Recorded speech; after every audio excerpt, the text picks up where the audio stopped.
அனைவருக்கும் வணக்கம். இப்போ நம்ம போட்டித் தேர்வுக்கு ஃபுல்லா படிச்சு தயாராயிட்டோம் அப்படின்னா எவ்வாறு தேர்வுகளை எதிர்கொள்வது, அதில் உள்ள வினாக்களை எவ்வாறு பதிலளிப்பது என்று பார்க்கலாம். இதற்கு முன்பாக நாம் படிக்கும் பொழுது எதெல்லாம் நம்ம செய்யக்கூடாது அப்படிங்கிறத ஒரு சிறு குறிப்பாக பார்த்துவிட்டு அதற்கடுத்ததாக எவ்வாறு விடையளிக்க வேண்டும் என்பதை பார்க்கலாம். என்ன பண்ணக்கூடாது அப்படின்னு சொன்னா மனப்பாடம் பண்ணக்கூடாது. இது ஃபர்ஸ்ட் பாயிண்ட். அடுத்ததாக பொருள் புரியாமல் படிக்கக்கூடாது. அடுத்ததாக தொடர்ந்து நீண்ட நேரம் படிக்கக்கூடாது. நம்ம ஏற்கனவே பார்த்துருப்போம், ஒரு பாடத்தை படிக்கும் பொழுது ஒரு 40 நிமிடம் அல்லது ஒரு 45 நிமிடம் படித்துவிட்டு ஒரு 5, 6, 10 நிமிடங்கள் ஓய்வெடுத்த பிறகு நான் படிக்க வேண்டும் அப்படிங்கிறத பார்த்தோம். அதற்கு அடுத்து என்னன்னா கவனச்சிதறலோடு படிக்கக்கூடாது. ஸோ இந்த மாதிரியான விஷயங்கள் எல்லாம் செஞ்சுட்டு படித்தோம் அப்படின்னா நம்ம படிக்கக்கூடிய விஷயம் நம்மளோட நினைவில் இருக்கும். இப்போ நம்ம தேர்வை எவ்வாறு எதிர்கொள்வது அப்படிங்கிறத பார்க்கலாம். பெரும்பாலான டிஎன்பிசி தேர்வுகள், அதாவது முதல்நிலை தேர்வுகள் எல்லாமே கொள்குறி வகை தேர்வாக இருக்கும். அதாவது விடை தெரிவு வகை தேர்வு. அவங்களே ஒரு 4 ஆப்ஷன் கொடுத்துருவாங்க. அதில் இருந்து நம்ம ABCDE அப்படிங்கிறத நம்ம சூஸ் பண்ணிக்கலாம். இந்த கேள்வியில் என்னென்ன வகையான கேள்விகள் இருக்குது அப்படின்னு சொன்னால் நேரடியான கேள்வி. ஃபார் எக்ஸாம்பிள், நாம் ஏற்கனவே பார்த்த மாதிரி வாட், வென், வேர் அப்படிங்கிறத உங்களுக்கு நினைவில் இருக்கும்னு நினைக்கிறேன். அந்த மாதிரி எந்த முதலில் வரக்கூடிய வினா எது அப்படின்னு பார்த்தீங்கன்னா நம்மளோட நினைவாற்றலை சோதனை செய்யும் வினா. இது நேரடியாக இருக்கும். இப்போ உதாரணமாக முதல் பானிபட்டு போர் எப்பொழுது நடந்தது, முதலில் போர்ச்சுகீசியர்கள் யார் இந்தியாவிற்கு வந்தார்கள் அப்படிங்கிறது என்னன்னா இது நம்மளோட நினைவாற்றலை சோதனை செய்வதற்காக கேட்கக்கூடிய கேள்வி. அதற்கு அடுத்தது என்ன அப்படின்னு கேட்டீங்கன்னா அப்ளைடு கொஸ்டின் சொல்லுவோம். இந்த மாதிரியான கேள்விகளுக்கு ஏற்கனவே ஒரு விஷயம் தெரிஞ்சிருந்தா தான் இந்த வினாவிற்கு உங்களால் விடையளிக்க முடியும். அடுத்ததாக இப்போ புதுசாக வந்திருக்கிற ட்ரெண்ட் என்ன அப்படின்னு கேட்டீங்கன்னா பின்வருவனவற்றுள் எது சரியானது, பின் வருவனவற்றுள் எது தவறானது, எது சரியானது அல்ல, தவறான இணையை கண்டறிக, சரியான இணையை கண்டறிக அப்படிங்கிற மாதிரியான கேள்விகள் வரும். இப்போ இதுல எந்தெந்த மாதிரி கேள்வி கேட்டா நம்ம எந்தெந்த மாதிரி பதில் சொல்லலாம் அப்படிங்கிறத நம்ம பார்க்கலாம். முதலில் சரியான இணையை கண்டறிக அல்லது பின்வரும் வாக்கியங்களில் எது சரியானது அப்படின்னு கேட்டாங்கன்னா நம்மளுக்கு கொடுத்துக்கக்கூடிய அந்த ABCD அப்படிங்கிறதுல இருந்து எது சரியானதோ அதை நம்ம கரெக்டா டிக் பண்ணிக்கணும், அதை நம்ம கரெக்டா மார்க் பண்ணிக்கணும். ஒருவேளை பின்வரும் வாக்கியங்களுள் எது தவறானது அப்படின்னு கேட்குறாங்க அப்படின்னா அந்த ABCD அப்படிங்கிறதுல எது சரியானதோ அதை கண்டறிந்து அதை நாம் நீக்கிவிட வேண்டும். அடுத்ததாக பின்வருவனவற்றுள் எது தவறானது அப்படின்னு கேட்டா சரியானதை கண்டறிந்து நீக்கிவிட வேண்டும். இதுல மெயினான 2 பாயிண்ட் என்னன்னா எது சரியானதுன்னு கேட்டா சரியானதை கண்டறிந்து அதனை குறிக்க வேண்டும். எது தவறானது என்று கேட்டால் சரியானதை கண்டறிந்து அதை நீக்கிவிட வேண்டும். இந்த விஷயத்தை நல்லா ஞாபகம் வச்சுக்கிட்டோம் அப்படின்னம்னா நம்ம ஈஸியா கண்டுபிடிக்கலாம் ஆன்சரை. சரி, அடுத்ததாக தவறான இணையை கண்டுபிடிக்க, அதாவது மேட்ச் த ஃபாலோவிங் அப்படிங்கிறதுல எது ராங்கா மேட்ச் ஆயிருக்கு அப்படின்னு கேட்குறாங்கன்னு வச்சுக்காங்களேன். எது ராங்கா மேட்ச் ஆயிருக்குன்னு கேட்டாங்கன்னா எது ராங் அப்படின்னு கண்டுபிடிக்கிறத விட எந்தெந்த இணையெல்லாம் சரியானதாக இருக்கோ அதெல்லாம் கண்டறிந்து அதை எலிமினேட் ப்ராசஸில் நம்ம பண்ணிட்டு எது தவறான இணையோ அதை நம்ம டிக் பண்ணிடணும். இந்த மாதிரியான வினாக்களை அணுகும் பொழுது நாம் பொதுவாக எந்த ஒரு விஷயத்தை ஞாபகம் வச்சுக்கணும்னா இயல்பாகவே நம்மளுக்கு சரியானதை நோக்கி தான் நம்ம மனசு போகும். ஸோ அப்போ கேள்வியில் என்ன கேட்டிருக்காங்க, சரியானது கேட்டிருக்காங்களா அல்லது தவறானது எது அப்படின்னு கேட்டிருக்காங்களாங்கிறத கவனத்தில் வச்சு சரியானதையோ அல்லது தவறானதையோ நாம் கரெக்டாக குறியீடு செய்ய வேண்டும். அடுத்ததாக இந்த தேர்வை எழுதும் பொழுது மிக மிக முக்கியமானது நேர மேலாண்மை. பொதுவாக தேர்வு 3 மணி நேரம் நடக்கும். அதில் 180 கொஷின் அல்லது 150 கொஷின் அல்லது 200 கொஷின் இருக்கலாம். அப்ப நம்மளுக்கு முன்பே இந்த 3 மணி நேரத்தில் எத்தனை வினாக்கள் கேட்கப்படும் அப்படிங்கிறத நம்ம பார்த்துக்கணும். பொதுவாகவே நமக்கு நெகட்டிவ் மார்க் இல்லை அப்படின்னு சொன்னா நம்ம அனைத்து கேள்விகளுக்கும் விடையளிக்க முனைவோம். நெகட்டிவ் மார்க் இருக்குதுன்னு சொன்னா தெரிஞ்ச கேள்விகளை ஃபர்ஸ்ட் எழுதுவோம். அதுக்கப்புறம் ஓரளவுக்கு ஏயோ பியோ சியோ டியோ ஏதோ 2 வினாக்கள் தெரிஞ்சிருக்குது அப்படின்னு சொன்னோம்னா நம்ம ஒரு சின்ன ரிஸ்க் எடுத்து நம்ம பண்ணுவோம். இப்போ பொதுவாக டிஎன்பிஎஸ்சியில் நெகட்டிவ் மார்க் இல்லைங்கிறதுனால நம்ம 200 கேள்விகளுக்குமே நாம் விடையளிக்க முற்படுவதுதான் நல்லது. இப்போ அந்த மாதிரி 3 மணி நேரத்தில் 200 கொஸ்டின் எழுதுறோம் அப்படின்னு சொன்னோம்னா ஒரு கொஸ்டினுக்கு எவ்வளோ நேரம் அப்படிங்கிறத நாமளே கால்குலேட் பண்ணிக்கணும்.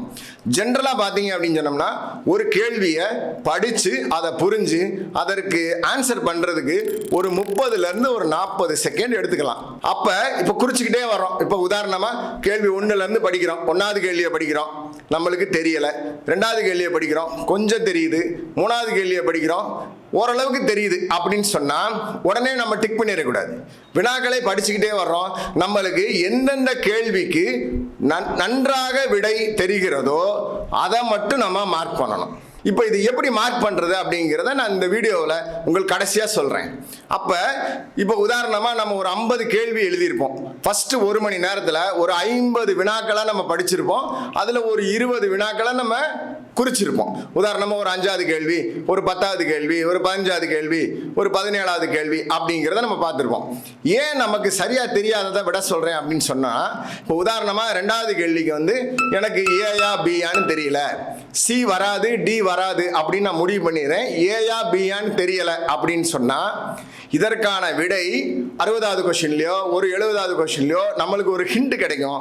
ஸோ இப்போ ஒன்ஸ் நீங்கள் மார்க் பண்ணிட்டீங்க அப்படின்னு சொன்னால் அதை நம்ம அழிக்க முடியாது. ஏன்னா இதை பிளேடை வச்சு சுரண்டுறது இல்லை ரப்பரை வச்சு அழிக்கிறது அப்படின்னு சொன்னோம்னா நம்மளோட ஆன்சர் ஷீட்டு இன்வேலிட் ஆயிரும்.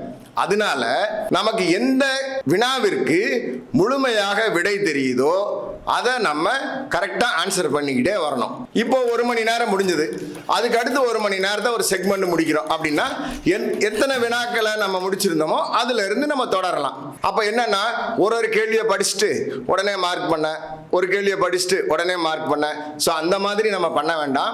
1 மணி நேரத்தில் எத்தனை வினாக்களை நம்ம மொத்தமாக குறிச்சு வைக்கிறோமோ அதை 1 மணி நேரம் முடிவில் நம்ம மார்க் பண்ணோம் அப்படின்னு சொன்னால் ஒவ்வொரு கேள்விக்கும் ஒரு 7லேருந்து ஒரு 8 நிமிஷம் வரைக்கும் மொத்தமாக நம்மளுக்கு சேவ் ஆகும். உதாரணமாக நம்ம இந்த மாதிரி போட்டித் தேர்வுகளில் வந்து ஒரு ஷீட்டு கொடுத்துருவாங்க. அந்த ஷீட்டில் வந்து ரவுண்ட் பண்ணுறது, இல்லை ஓவல் ஷேப்பில் போடுறது, இல்லை ஸ்கொயர் ஷேப்பில் போடுறது அப்படிங்கிறத ஜென்ரலாக இருக்கும். இப்போது ஒரு கேள்விக்கும் நீங்கள் ஒரு கேள்வியை படிக்கிறீங்க, அந்த கேள்வியை படிச்சுட்டு அப்படியே நீங்கள் மார்க் பண்ணுறீங்க அப்படின்னு சொன்னால் ஒரு 6லேருந்து ஒரு 7 செகண்ட் ஆகும். 1 மணி நேரத்தில் நான் 100 கொஷினை படிச்சுட்டேன் சார், அதில் எனக்கு ஒரு 60 கொஷின் தெரியுது அப்படின்னு சொன்னால் நீங்கள் அந்த 1 மணி நேரம் முடிவில் இப்போ 1வது கேள்வி விட்டுருப்பீங்க, 2வது கேள்விக்கு ஆன்சர் அப்போ ஏ, அப்போ ஷேர் பண்ணிக்கணும். ஒரு 7வது கொஷின் பண்ணியிருப்பீங்க பி, அப்போ ஷேர் பண்ணிக்கணும். ஸோ இந்த மாதிரி ஷேர் பண்ணும்பொழுது மொத்தமாக அந்த 60 கொஷினுக்கும் உங்களுக்கு ஆகக்கூடிய நேரம் அப்படிங்கிறது ஒன்னொன்னா பண்ணுறதை விட மொத்தமாக பண்ணும்பொழுது உங்களுக்கு ஒரு கொஷினுக்கு ஷேர் பண்ணுறதுக்கு 4லேருந்து 5 நொடிகள் தான் ஆகும். உங்களுக்கு ஒவ்வொரு கேள்விக்குமே சுமார் 2 அல்லது 3 நொடிகள் மிச்சமாகும். இது ஒரு கேள்விக்கு 2 நொடி மிச்சமாகுது என்ன சார் அப்படின்னு பார்த்தீங்கன்னா, ஒரு கேள்விக்கு 2 வினாடி அப்படின்னு சொன்னால் நீங்கள் 200 கேள்விக்கு பாருங்க எத்தனை நிமிஷம் நமக்கு மிச்சமாகும் அப்படிங்கிறது. ஸோ அதனால குறிப்பாக 2 மணி நேரம் முடிவில் ஒரு ரஃப்பான ஒரு கால்குலேஷன் அப்படின்னு சொன்னால் 2 மணி நேரம் முடிஞ்சதுக்கு அப்புறமா நீங்கள் 200 கொஷினையும் படிச்சிருப்பீங்க. அதில் ஒரு 120 கொஷின் இல்லை அல்லது ஒரு 130 கொஷின் சரியானதாக நீங்கள் மார்க் பண்ணியிருப்பீங்க. 2 மணி நேரம் முடிஞ்சதுக்கு அப்புறமா ஆன்சர் ஷீட்டை எடுத்து வச்சுக்கிட்டு அதில் எந்தெந்த கேள்விகளுக்கெல்லாம் மார்க் பண்ணலையோ அந்தந்த வினாக்களுக்கு போய் நம்மளுக்கு டவுட் இருக்கலாம். உதாரணமாக வந்து ஒரு கேள்விக்கு வந்து ஏ வராது சி வராது சார், பியா டியா அப்படிங்கிற மாதிரி இருந்ததுன்னா ஃபர்ஸ்ட் நீங்க படிக்கும் பொழுது உங்களுக்கு எது ஸ்ட்ரைக் ஆகுதோ அந்த கேள்வியை நீங்க டக்குன்னு மார்க் பண்ணிடலாம். ஸோ இதே மாதிரி வரும் பொழுது அந்த 2 மணி நேரம் முடிஞ்சதுக்கு அப்புறமா இருக்கக்கூடிய 1 மணி நேரத்தை நீங்க அரை மணி நேரம் அப்படின்னு பிரிச்சு வச்சுக்கிட்டு நீங்க இந்த மிச்சம் ஃபில் பண்ணதை ஃபுல்லா நீங்க மார்க் பண்ணிக்கிட்டே வந்தீங்க அப்படின்னு சொன்னோம்னா 2.5 மணி நேரம் முடிவில் 200 கேள்விகளையும் உங்களால் எளிமையாக விடையளித்திருக்க முடியும். இதுதான் ஜென்ரலாக இருக்கிறது. நீங்கள் என்னன்னா 3 மணி நேரமாக இருக்குது சார், 3 மணி நேரம் இருக்குது சார், அதனால நான் மொத்தமாக மார்க் பண்ணிட்டு கடைசியாக நான் மார்க் பண்ணுறேன் அப்படிங்கிற மாதிரி பண்ணக்கூடாது. இந்த 3 மணி நேரத்தை ஃபஸ்ட்டு 1 மணி நேரம், அதற்கு அடுத்து 1 மணி நேரம், அதற்கு அடுத்து ஒரு அரை மணி நேரம், கடைசியா ஒரு அரை மணி நேரம். ஸோ இந்த மாதிரி ஒரு 4 அல்லது ஒரு 3 செக்மெண்டா பிரிச்சுக்கிட்டீங்க அப்படின்னு சொன்னோம்னா உங்களுக்கு தேர்வு மையத்தில் ஏற்படக்கூடிய பதட்டம் உங்களுக்கு சரி செய்யப்படும். இதற்கு அடுத்து ஒரு முக்கியமான விஷயம் என்னன்னா, சார் இப்போ ஷேட் பண்றது நமக்கு வட்டமா இருக்கு, இல்ல ஓவல் சைஸ்ல இருக்கு, இல்ல ஸ்கொயர் ஷேப்ல இருக்குது அப்படின்னு சொன்னா, பொதுவாகவே வலது கை பழக்கமுடையவர்கள் நீங்க ஷேட் பண்ணும் பொழுது இடதுபுறமாக இந்த மாதிரி ஷேட் பண்ணணும். அதாவது ஆன்டி கிளாக் வைஸ். பொதுவாகவே அவுட்டர் சைடில் இருந்து நீங்க அப்படியே இப்படி வட்ட வட்டமா போட்டுக்கிட்டே வந்தீங்க அப்படின்னம்னா சென்டர்ல டிஃபால்ட்டாவே உங்களுக்கு அந்த கட்டத்தை விட்டு வெளியில போகாது. உதாரணமாக இடது கை பழக்கம் உள்ளவர்களாக இருந்தால் நீங்க இடது கையில் என்ன பண்ணணும் அப்படின்னு சொன்னீங்கன்னா கிளாக் வைஸ் சுத்தணும். நல்லா பார்த்துக்காங்க, நமக்கு சைக்கலாஜிக்கலா நிறைய விஷயங்கள் டிஃபால்ட்டாவே நம்ம பிறந்ததுல இருந்தே இருக்கும். பொதுவாகவே வலது கை பழக்கம் உடையவர்கள் ஆன்டி கிளாக் வைஸ் என்று சொல்லக்கூடிய எதிர்கடிகார சுற்றுப்படி தான் வட்டம் போடுறதோ அல்லது எழுதுறதோ இயல்பாகவே இருக்கும். அதனால வலது கை பழக்கம் உடையவர்கள் இந்த மாதிரி சொல்லக்கூடிய ஆன்டி கிளாக் வைஸ் அப்படிங்கிறதுல மார்க் பண்றதும், இடது கை பழக்கம் உள்ளவர்கள் கிளாக் வைஸ் சொல்லக்கூடிய வகையில் மார்க் பண்றதும் நம்மளுக்கு ஈஸியா இருக்கும். அந்த கட்டத்தை விட்டுட்டு பெருசா போகணும் அப்படிங்கிற அவசியம் இல்லை, ரொம்ப அழுத்தி நம்ம அதை பண்ணணும் அப்படிங்கிற அவசியம் இல்லை. இப்போ நம்ம இந்த வீடியோல ஒரு கன்சல்டேட் பண்ணி பார்த்தோம் அப்படின்னம்னா, நம்ம இதுக்கு முன்னாடி என்னெல்லாம் படிச்சோம், இதுக்கு முன்னாடி வீடியோவில் என்னென்ன கண்டென்ட் எல்லாம் இருந்தது, அதற்கு அடுத்து எல்லாம் படிச்சு முடிச்சதுக்கு அப்புறமா எந்த மாதிரி படிக்கக்கூடாது அப்படிங்கிற விஷயத்தை பற்றி நம்ம தெரிஞ்சுக்கிட்டோம். அதற்கு அடுத்து படிச்சு முடிச்சதுக்கு அப்புறமா தேர்வுக்கு சென்ற பொழுது எந்தெந்த மாதிரியான வினாக்கள் வந்தால் எந்த மாதிரியாக விடை அளிக்கலாம், அந்த விடைகளை எவ்வாறு தேர்வு செய்து அளிக்கலாம், அதற்கு அடுத்து அந்த 3 மணி நேரத்தை நாம் எவ்வாறு மேனேஜ் பண்ணி நம்ம எக்ஸாம் எழுதலாம் அப்படிங்கிறத நம்ம பார்த்துக்கிட்டோம். அதற்கு அடுத்து எவ்வாறு அந்த மார்க் பண்ணக்கூடியது அப்படிங்கிறத பார்க்கணும். ஏன் அப்படின்னு சொன்னா, ஒரு முறை அதை மார்க் பண்ணிட்டீங்கன்னா அதற்கு அடுத்து நீங்க மாற்ற முடியாது. அதனால எந்த கேள்விக்கு இப்போ உதாரணமா நம்ம 1வது கேள்வி, 10வது கேள்வி, 5வது கேள்வி, 6வது கேள்வின்னு விட்டு நம்ம எழுதிட்டே வர்றோம்னு வச்சுக்கோங்களேன். இயல்பா மார்க் பண்ணும்போது என்ன நடக்கும்னு கேட்டீங்கன்னா, கொஸ்டின் பேப்பரை பார்ப்போம், கொஸ்டின் பேப்பர்ல 5ன்னு பார்த்துருவோம், ஆன்சர் ஷீட்ல 6வது கேள்விக்கு Bன்னு மார்க் பண்ணிடுவோம். ஸோ அப்போ இருக்கும்பொழுது ஒவ்வொரு கேள்விக்கு நீங்க விடை அளிக்கும் பொழுது அதுல நல்ல ஒரு விரலை வச்சுக்கிட்டு கரெக்டா நம்ம 6வது கேள்விக்கு நேரம் தான் பண்றோமா, 7வது கேள்விக்கு நேரம் தான் பண்றோமா அப்படிங்கிறத ஒரு முறைக்கு 2 முறை சோதிச்சு பார்த்துட்டு அதற்கு அப்புறமா மார்க் பண்றது நல்லது. ஸோ இதே மாதிரி போட்டித் தேர்வுகளுக்கு வேற வேற விஷயங்கள் என்னென்ன வேணும், உங்களுக்கு ஏதாவது டவுட் இருக்குது அப்படின்னு சொன்னா இந்த சேனலை சப்ஸ்கிரைப் பண்ணி பாருங்க. உங்களோட சந்தேகங்களை கமெண்ட்ஸ்ல சொல்லுங்க. இதற்கு முன்னாடி சொன்ன அந்த 10 பாயிண்ட் சிலபஸ் எப்படி படிக்கிறது, எப்படி நோட்ஸ் எடுக்கிறது, எப்படி வரைபடம் மூலமா படிக்கலாம், இல்லை எந்தெந்த வகையில படிக்கக்கூடியது அப்படிங்கிறத தெரிஞ்சுக்கணும்னா ஏற்கனவே எங்க சேனல்ல இருக்கக்கூடிய வீடியோக்களை சப்ஸ்கிரைப் பண்ணி பாருங்க. வாழ்த்துக்கள், நன்றி, வணக்கம்.